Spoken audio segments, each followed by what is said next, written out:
Почитуван господине Макрадули, можам да констатирам дека денеска имате навистина многу погрешна стратегија. Од две причини.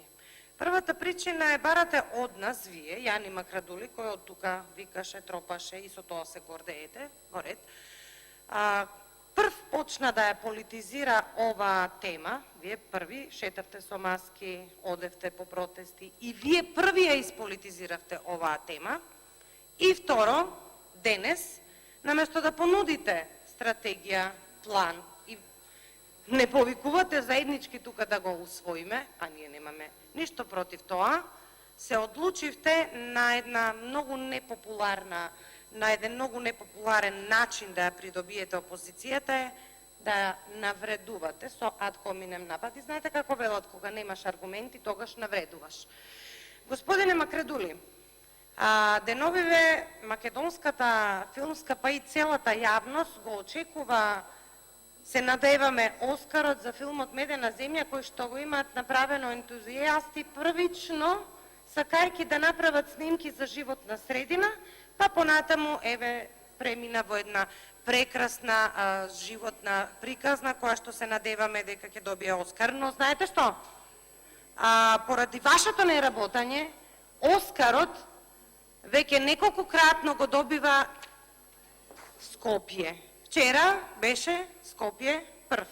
Па после ќе се смени, ќе дојде Куманово, па Тетово, и тоа е вашиот план.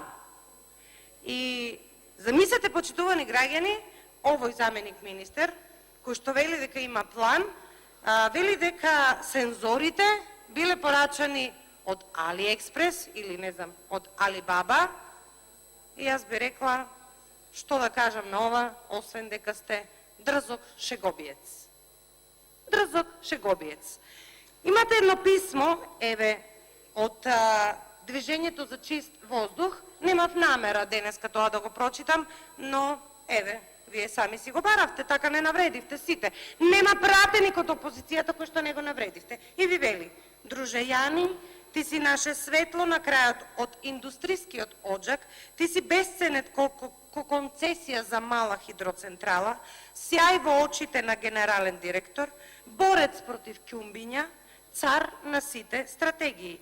Кога го слушаме твојот милозвучен говор, се подсетуваме кога нашите предци ги водеа овците на испаша. Ти си сон за секоја партија пред избори и ќе ургираме сите пак да те стават како носител на листа.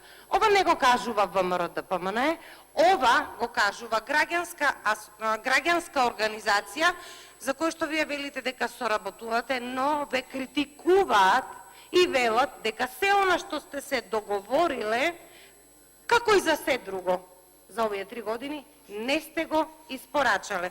Имам уште многу што да се говори, но во текот на мојот говор ќе имам можност да се доискажам. Благодарам. Благодарам. Контрреплика, заменик министрот за животна средина.